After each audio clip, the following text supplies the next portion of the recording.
دنیا میں تمام انسانوں کی زندگی وقت کی غلامی میں گزرا کرتی تھی. وقت کا پہیہ لمحوں، ساتوں، ایام اور ماہوں سیال کی گردشیں طے کرتا آگے بڑھا کرتا تھا. پہروں اور موسموں کی تبدیلی سے وقت کے گزرنے کا احساس ہوا کرتا تھا. مگر اب میں جس دنیا میں تھا وہاں وقت غلام تھا اور انسان آقا. لمحے اور ساعتیں، دن اور ہفتے، مہینے اور سال، صدیاں اور قرن، ان کے دن ختم ہو چکے تھے. وقت گزرنے کا زمانہ ماضی کی زندگی کی طرح گزر چکا تھا. وقت و زمانے کے آثار قدیمہ میں سے اب جو کچھ باقی تھا وہ صرف پہر اور موسم تھے، اور وہ بھی تمام تر ہمارے اختیار میں. انسانوں کی سلطنت میں کہیں ہمیشہ صبح کی روشنی چھائی رہتی، کہیں دوپہر کے روشن سناٹے، کہیں سپہر کی دھیمی تماست، کہیں شام کی پھیلتی ڈوبتی شفق کی سرخی، کہیں آخر شب کی سیاہ خاموشی، اور کہیں فجر کا جھٹپٹا، کہیں بدر کامل کی چاندنی، کہیں تاروں بھری راتیں، کہیں بہاروں کی گھنی چھاؤں. اہل جنت کی رہائش گاہوں میں گرچہ موسم بہت معتدل اور خوشگوار رہتا، لیکن لوگوں کے ذوق کی تسکین کے لیے کہیں سانسیں منجمد کر دینے والی سردیاں تھیں، تو کہیں صحرائی گرمیاں، کہیں برکھا کی رت تھی، کہیں بہار اور خزاں کے رنگ. غرض جو دل چاہے اور جس کی انسان خواہش کرے، وہ پہر اور وہ موسم انسانی تسکین کے لیے موجود تھا. میں ایک بہت بڑی سلطنت کا تنہا اور بلا شرکت غیر حکمراں بن چکا تھا. ہمدم دیرینہ صالح اس نئے جہان رنگ و بو میں بھی میرا رفیق اور میرا ساتھی تھا. اسی نے مجھے بتایا کہ یہ سلطنت وسیع ترین کائناتی نظام کا ایک حصہ تھی. اس نئے نظام میں تقسیم اس طرح تھی کہ تمام اہل جنت کی رہائش اسی زمین پر تھی جہاں ہزاروں لاکھوں برس تک انسانوں کی آزمائش ہوتی رہی. اہل جنت میں دو کلاسیں تھیں، ایک عوام اور دوسرے خواص. عوام یا کم درجے کے اعمال والے وہ لوگ تھے جنہیں انعام میں ایک ایک یا ایک سے زیادہ ستاروں اور سیاروں کو دے دیا گیا تھا. یہ بتانے کی شاید ضرورت نہیں کہ اب یہ ستارے آگ اور اندھیرے کا مسکن نہیں رہے تھے، بلکہ بدل کر حسین جنتوں اور پرفضا وادیوں میں بدل چکے تھے. خواص جنت کی حکمراں کلاس تھی. اس میں پہلے شہداء اور صدیقین تھے. ان کو اربوں کھربوں ستاروں پر مشتمل کہکشاؤں کی بادشاہی اور حکمرانی دی گئی تھی. میں ایسی ہی ایک کہکشاں کا حکمران تھا. ان سے اوپر انبیاء کرام تھے جو ان گنت کہکشاؤں پر مشتمل مجموعوں کے حکمران تھے.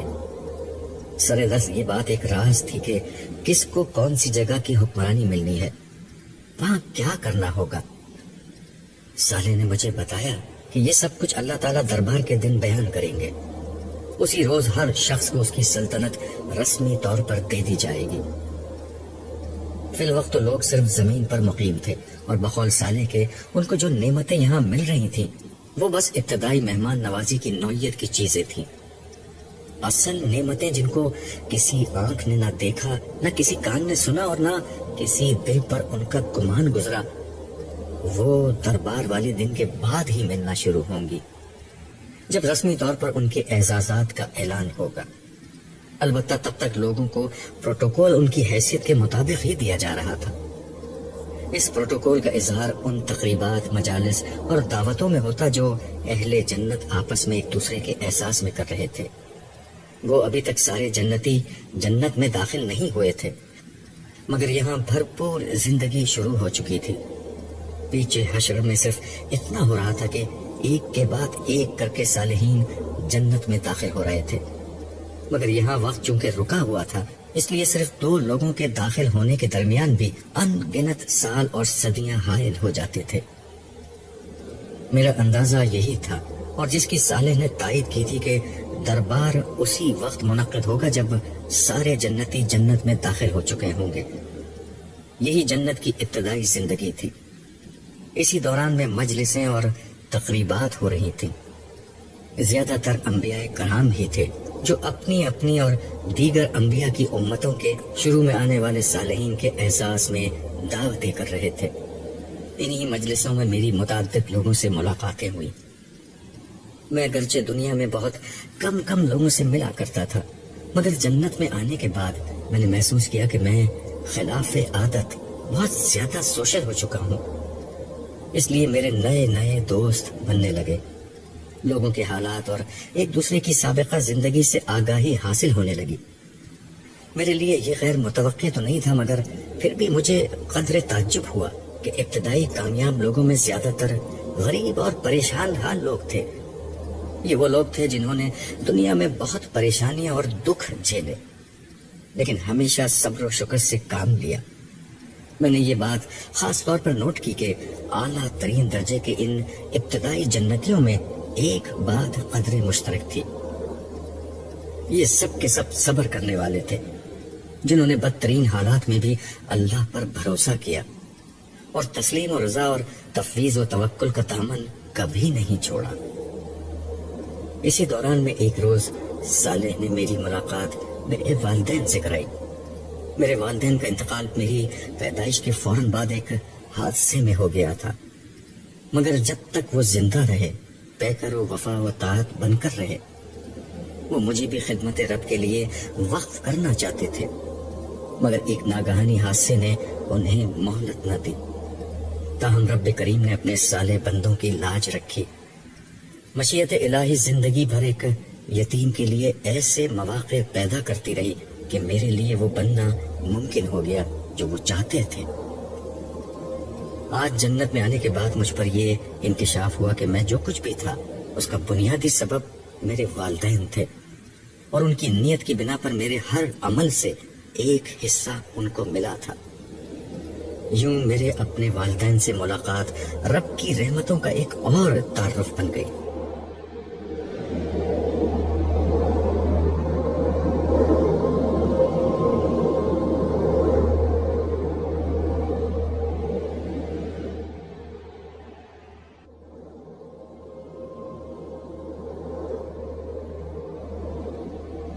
جنت کی اس بادشاہی میں آہستہ آہستہ میرے جاننے والے لوگ بھی آتے جا رہے تھے.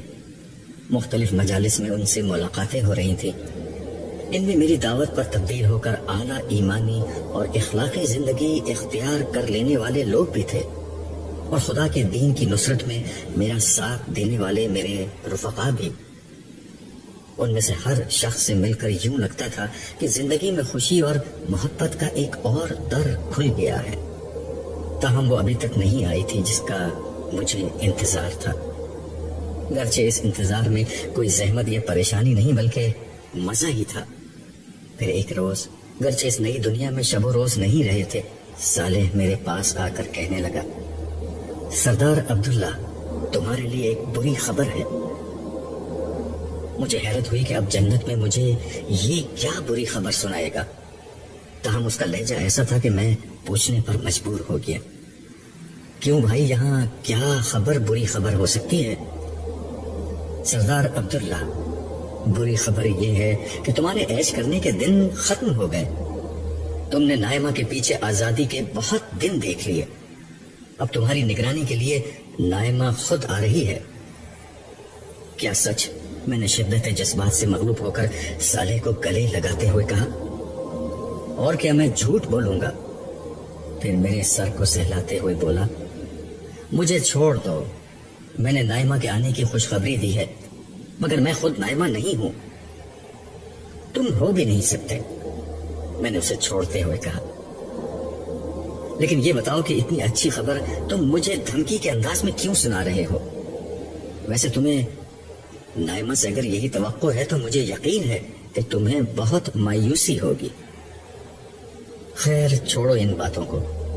میں نائمہ کے آنے پر اسے ایک بہترین تحفہ دینا چاہتا ہوں. کیا تحفہ دینا چاہتے ہو؟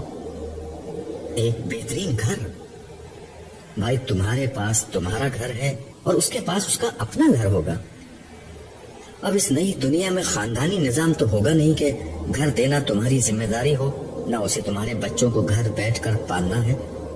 پھر ایک نیا گھر کیوں بناتے ہو؟ مجھے معلوم ہے کہ ہر جنتی کی اپنی رہائش اور اپنی سلطنت ہوگی، لیکن میری خواہش ہے کہ اپنی پسند سے نائمہ کے لیے ایک گھر بناؤ